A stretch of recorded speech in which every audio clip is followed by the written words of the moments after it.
Good morning everyone students. आज हम करेंगे अभिव्यक्ति और माध्यम के एमसीक्यूज। पहला पाठ है विभिन्न माध्यमों के लिए लेखन और पहले पाठ का पहला ही प्रश्न है, खबर में लेखक तथ्यों को भी बदल नहीं सकता, पर दो या दो से अधिक तथ्यों के मेल से असलियत खोल सकता है। खबर में लेखक तथ्यों को बदल नहीं सकता, पर दो या दो से अधिक तथ्यों के मेल से असलियत खोल सकता है। यह कथन किसका है? रघुवीर सहाय, नवनीत, शमशेर बहादुर और अग्रवाल। ये किसका है कथ्य? उसको हमने बताना है। ये कथ्य है रघुवीर सहाय का। प्रश्न नंबर 2 देखिएगा, निम्न में से जनसंचार के मुख्य साधन कौन से हैं? घोड़ा, कबूतर, मोर, हवाई जहाज, रेल, बस, प्रिंट, टीवी, रेडियो और इंटरनेट। उपर्युक्त में से कोई नहीं। जनसंचार के साधन कौन से हैं? इसमें आएगा प्रिंट, टीवी, रेडियो और इंटरनेट। प्रश्न नंबर 3 देखिएगा, जनसंचार के आधुनिक माध्यमों में से सबसे पुराना साधन कौन सा है? इंटरनेट, रेडियो, टीवी, मुद्रित अथवा प्रिंट। तो सबसे पुराना पूछा है इसने, सबसे पुराना है मुद्रित या प्रिंट। चौथा प्रश्न देखिए, मुद्रण की शुरुआत किस देश में हुई? मुद्रण की शुरुआत जो है वो किस देश में हुई? ये हुई चीन के अंदर भाई। मुद्रण की शुरुआत चीन में। प्रश्न नंबर 5, छापे खाने का आविष्कार किसने किया? छापे खाने का आविष्कार किसने किया? Charles Babbage, Gutenberg, Markovnikov, John लागी बेयर्ड। इन चारों में से हमने बताना है कि छापे खाने का आविष्कार किसने किया। छापे खाने का आविष्कार गुटेनबर्ग ने किया, जो चीन में का रहने वाला है। भारत में पहला छापा खाना कब खुला? 1556 में खुला था, गोवा के अंदर। प्रश्न नंबर 7 देखिएगा, गुटेनबर्ग कहाँ का रहने वाला था? गुटेनबर्ग कहाँ का रहने वाला था? जर्मनी, चीन, भारत और जापान। गुटेनबर्ग कहाँ का रहने वाला था? प्रश्न नंबर 7 है, यह है जर्मनी का रहने वाला था। प्रश्न नंबर 8 देखिएगा। प्रश्न नंबर 8 है, भारत में पहला छापाखाना किसने खोला? भारत में पहला छापाखाना किसने खोला? भारत में पहला छापाखाना किसने खोला? मिशनरियों ने खोला भाई। मुस्लिम, यहूदी, मिशनरी, मंगोल मिशनरियों ने पहला छापाखाना खोला था।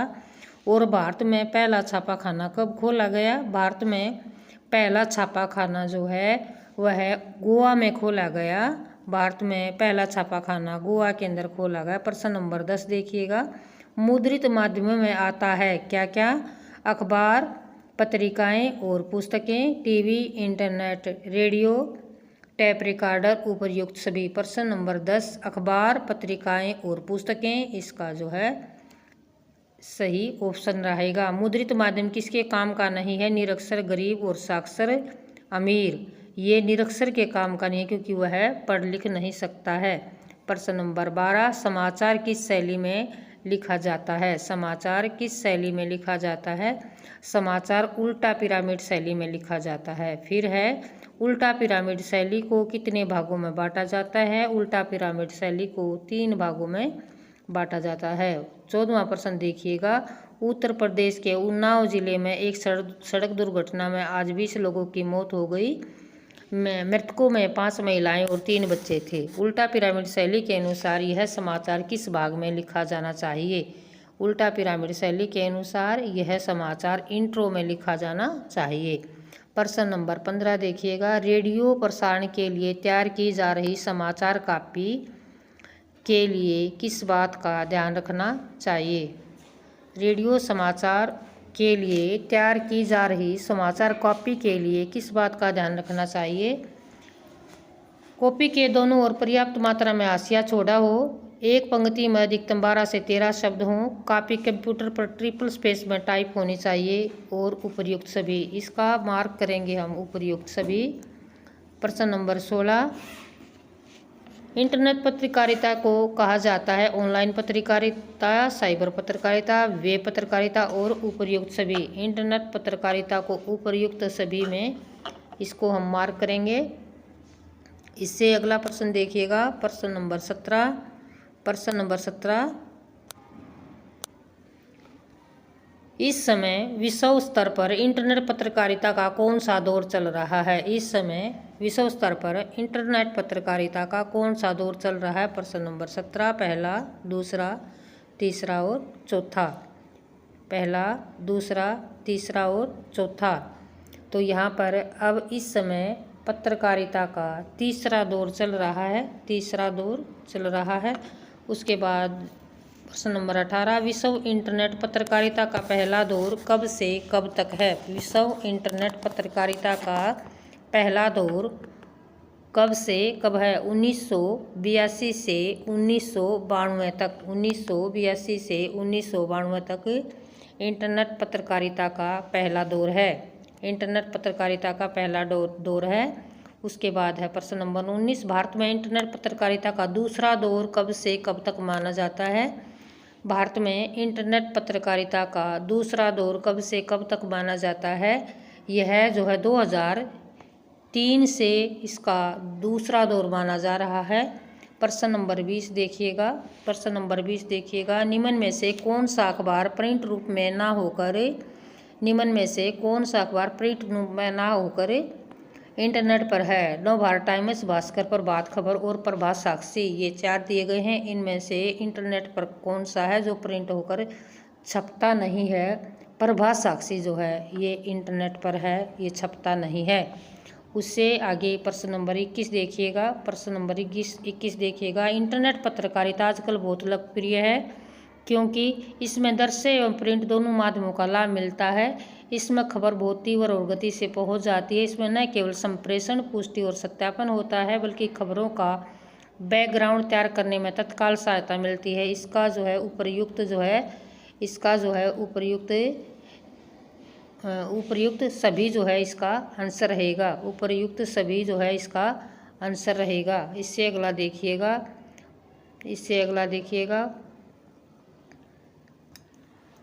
इससे अगला प्रश्न है 22, टीवी पर प्रसारित खबरों के लिए महत्वपूर्ण है विजुअल, बाइट और नेट। टीवी पर प्रसारित खबरों के लिए क्या क्या महत्वपूर्ण है? विजुअल, बाइट, नेट और उपर्युक्त सभी। उपर्युक्त सभी जो है वो वह विजुअल भी चाहिए हमें टीवी पर, बाइट और नेट सभी चाहिए। ये उपर्युक्त सभी इसका सही आंसर रहेगा। प्रश्न नंबर 23 है, रेडियो समाचार की भाषा कैसी होनी चाहिए? ये इसने पूछा है। रेडियो जिसमें वो आम बोलचाल के कठिन शब्दों का प्रयोग हो, जिसमें समाचार वाचक आसानी से पढ़ सके, जिसमें आम बोलचाल के साथ सटीक मुहावरों का प्रयोग हो और जिसमें सामसिक और तत्सम शब्दों की बहुलता ना हो। 23वां क्वेश्चन है, 23वें क्वेश्चन होगा जिसमें समाचार वाचक आसानी से जिसको पढ़ सके, ऐसी रेडियो की भाषा होनी चाहिए, उसको कोई दिक्कत ना हो। प्रश्न नंबर 24 है, जिसमें एंकर खबर को सीधे दर्शकों तक पहुंचाता है, कहाँ, क्या, कब और कैसे हुआ, क्या कहलाता है? जिसमें एंकर खबरों को सीधे दर्शकों तक पहुंचाता है कि कहाँ, क्या और कब हुआ, क्या कहलाता है? Phone in, dry anchor, live और एंकर बाइट। 24वें का इन 4 में से हम एक बताएंगे, ये होता है ड्राई एंकर। ड्राई एंकर में जो है ये सारी बातों का निपटारा हो जाता है, कहाँ, कब और कैसे। ड्राई एंकर में ये 25वां देखिए, किस खबर का घटनास्थल से सीधा प्रसारण क्या कहलाता है? किसी खबर का घटनास्थल से सीधा प्रसारण क्या कहलाता है? 25वां जो है, किसी भी खबर का लाइव जो है हो जाना वो सीधा प्रसारण होता है। लाइव जो है वह सीधा प्रसारण है। इससे आगे देखिए प्रश्न नंबर 26 है, उल्टा पिरामिड शैली में क्या नहीं होता? नहीं पर जवाब देना है हमने। उल्टा पिरामिड शैली में क्या नहीं होता? इंट्रा, बॉडी और समापन या निष्कर्ष। इसमें निष्कर्ष नहीं होता है भाई। ऑल इंडिया रेडियो की स्थापना कब हुई? ऑल इंडिया रेडियो की स्थापना कब हुई? 27वें प्रश्न का रहेगा सन 1936। 28वां, रेडियो किस माध्यम के अंतर्गत आता है? रेडियो किस माध्यम के अंतर्गत आता है? दृश्य, प्रिंट, श्रव्य, दृश्य और श्रव्य। सर्वे के अंदर आता है रेडियो। रेडियो को केवल सुना जा सकता है, इसमें हम देख नहीं सकते हैं। ये दृश्य के अंदर आता है। टेलीविज़न चैनल पर दी जाने वाली खबरों का पहला चरण क्या है? 29वां प्रश्न ब्रेकिंग न्यूज़। पहले चरण में जो है हम ब्रेकिंग न्यूज़ दिखाते हैं, तो ये इसका पहला चरण होगा। 29 क्वेश्चन आपके हो गए हैं। 30वां देखिएगा। सर्वाधिक खर्चीला जनसंचार माध्यम कौन सा है? सबसे अधिक खर्चीला जो है जनसंचार माध्यम कौन सा है? सबसे अधिक खर्चीला जो है जनसंचार माध्यम है इंटरनेट। सबसे अधिक खर्चीला जनसंचार माध्यम है इंटरनेट। सबसे अधिक खर्चीला जनसंचार माध्यम है इंटरनेट। शोध का काम किसने आसान कर दिया है? शोध का काम किसने आसान कर दिया है? शोध का काम किसने आसान कर दिया है?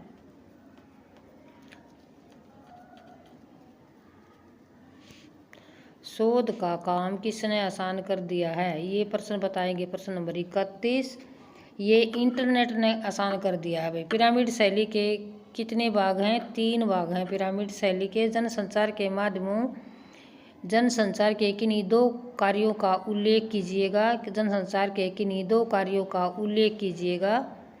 जनसंचार के 2 कार्य क्या क्या हैं? 33वां प्रश्न है सूचना देना और एजेंडा तैयार करना। सूचना देना और एजेंडा तैयार करना। एजेंडा तैयार करना। एजेंडा तैयार करना ये जो है इसका काम है। ये जो इसका काम है। उसके बाद देखिएगा 34वां प्रश्न देखिएगा। 34वां प्रश्न है हिंदी में नेट पत्रकारिता की शुरुआत किस पोर्टल से मानी जाती है? 34वां प्रश्न है हिंदी में नेट पत्रकारिता की शुरुआत किस पोर्टल से मानी जाती है? हिंदी में वेब पोर्टल जो है इसका सही आंसर रहेगा वेब पोर्टल जो है वेब पोर्टल से इसकी शुरुआत मानी जाती है। 35वां प्रश्न है टेलीविज़न किस प्रकार का माध्यम है? यह दृश्य और श्रव्य दोनों प्रकार का माध्यम है। प्रश्न नंबर 37 देखिएगा। प्रश्न नंबर 37 देखिएगा। विश्व इंटरनेट पत्रकारिता का दूसरा दौर कब से कब तक रहा? विश्व इंटरनेट पत्रकारिता का दूसरा दौर कब से कब तक रहा? प्रश्न नंबर 38 देखिएगा। विश्व इंटरनेट पत्रकारिता का तीसरा दौर कब से कब तक रहा? विश्व इंटरनेट पत्रकारिता का तीसरा दौर कब से कब तक रहा? यह दौर 2002 से अब तक चल रहा है। यह जो है 2002 से अब तक चल रहा है। 2002 से शुरू हुआ था और अब तक चल रहा है। उससे आगे है भारत में इंटरनेट पत्रकारिता का कौन सा दौर चल रहा है? 39वां है। यहाँ पर चल रहा है आपका दूसरा दौर। दूसरा दौर जो है भारत में इंटरनेट पत्रकारिता का। भारत में इंटरनेट पत्रकारिता का पहला दौर कब से माना जाता है? भारत में इंटरनेट पत्रकारिता का पहला दौर जो है वह 1993 से माना जाता है। 1993 से माना जाता है। इसी के साथ ये आपके 40 मल्टीपल चॉइस क्वेश्चन थे। आशा आपको समझ में आ गए होंगे। Good bye.